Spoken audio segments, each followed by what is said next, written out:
What's good, YouTube? House of Champs here with ARG's own Nicholas Reininger. What's up, guys? You want to say your name right for the camera since I always mess it up? Nicholas Reininger. And what did you play? A really crazy Monarch deck. Alright, let's get into it. 3 Aether. It's the best Monarch. Get you Monarchs from your deck and just sends its engine cards. It was good. Probably the best first turn play. Erebus also sends them, takes cards out of your opponent's hand. That was really good. This is kind of where it gets kind of crazy. 3 Mega Thestalos. You can do crazy combos with other cards where you can like tribute or summon this, take a card out of their opponent's hand, then take another card out of their opponent's hand and then look at their hand as well. So that's really good. And there's sometimes where you can take 3 out, but it's really situational. So that's really good. And the last Monarch I played was 1 Mega Caius.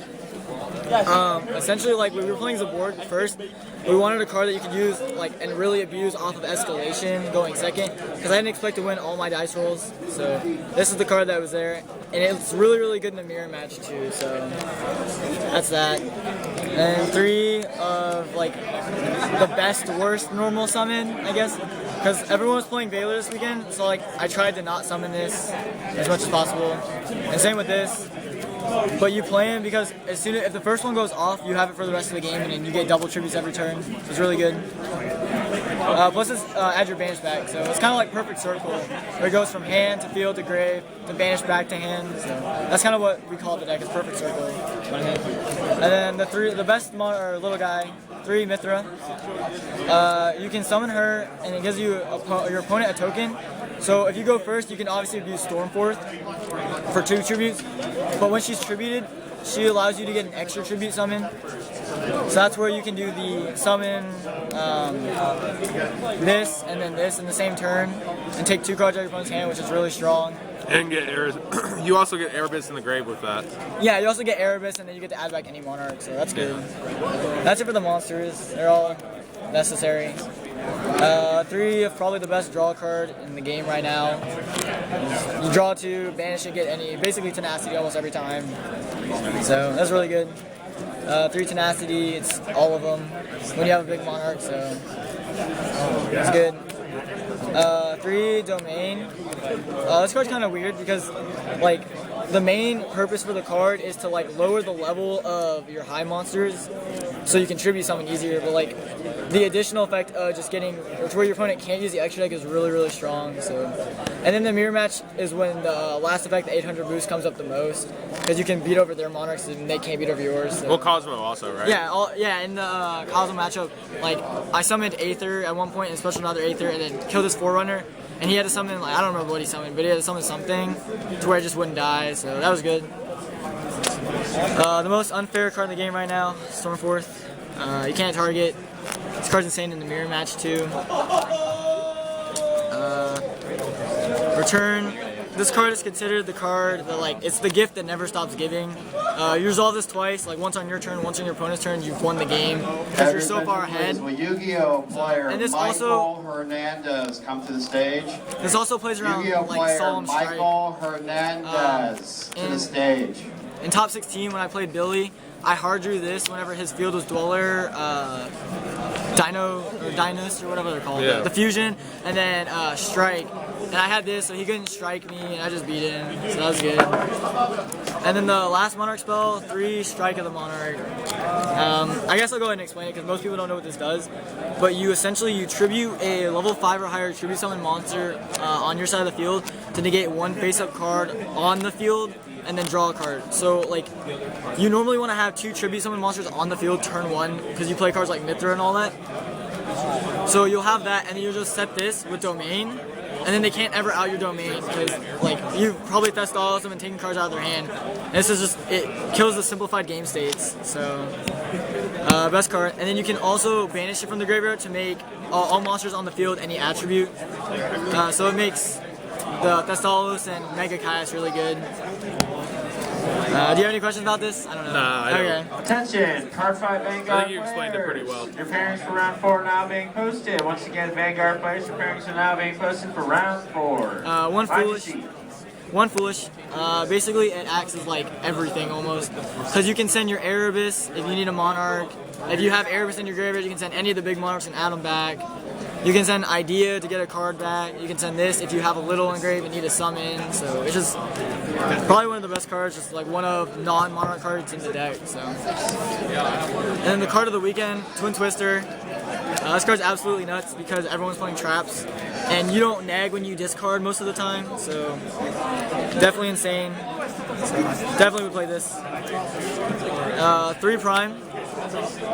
We cut 1-for-1 for the 3rd Prime because it almost always acts as the same thing. Because you don't ever want to like 1-for-1, you don't want to discard like monsters. So except for Erebus, obviously. But this card you can just like discard it and it acts as another tribute. So it's really good. Plus it's on field effect. It's really good when you have like 2 engrave and you can just continue getting free cards. So that's good. And then the last card is Escalation. This is how you do the 3 card out of your opponent's hand, turn 1 play. And you can just Erebus, it just does everything in the deck, so that's good. 42 main deck. Then for the side, 3, the Rock Vassal. So after game 1s, the card you lose to really is like Valor. You lose to it in game 1 too, if you do it, which is why you want to like eliminate Valoring the little guys and they only Valor the big guys, because you still get a Monarch on board. So what this guy does is you can special him and then Book of Moon one of your opponent's monsters. So this is a 1 card out to like Fog King and like Nat Beast. So it's like really good for that. And then when he's tributed, you can add any of the vassals back basically. So wherever there. So like Idea, Eidos, and Mythra. So this card's really good. It's had it in almost every match. So this is also kind of weird. Mobius, Ryza, and Zavork.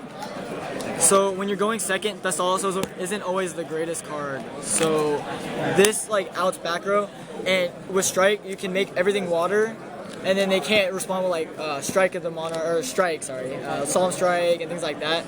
So this is really good, and it's good against BA and the Phantom Knight deck. This is like extremely good in the mirror match because it puts cards in the graveyard back on top, so it gives them dead draws and it eliminates like cards like Prime and Pantheism. That's really strong. And then this is extremely good against the Pet Bay decks because it just takes out the extra deck and it steals the game. You just always side out like the Thestalos normally, and just you only need 1 because you can search all of them off return. So that's it for that. I played 2 Vanity Fiend. This card is alright. Like I think I summoned it maybe once, but other than that, it was just kind of like there. So you never needed it really. The big Monarchs do the same thing but better. 3rd Twin Twister, winning every match. Regeki. Alright, Vanguard players, welcome to round 4. You have 40 minutes to begin. So like this card is really good against like Rogue and like the Water player. I didn't draw it against Water. He just killed me both games anyway. But it's good. It's good against the mirror too. When they make a really big board, they just do this if you don't have Stormforce. So it was good. 2 lose 1 turns because especially like with the deck that Billy created where he's playing 3 eccentrics. Normally if you don't have 2. Like they have to choose between Domain and this, and normally they just won't be able to win because like you just flip this and then everything goes to defense. And it's especially good against Cosmos because they'll banish and they'll put their big ship and it just goes to defense and you just kill it. So that's really good. Probably the MVP side of that card was Fairy Wind. I outed a Masker Restrict in my top 8 match and then summoned 8th on his turn and just won the game. So that was really good. It just acts as a more like Twin Twisters, I guess. And then 1 Monarch Erupt. Basically skill drain that's searchable. So really good.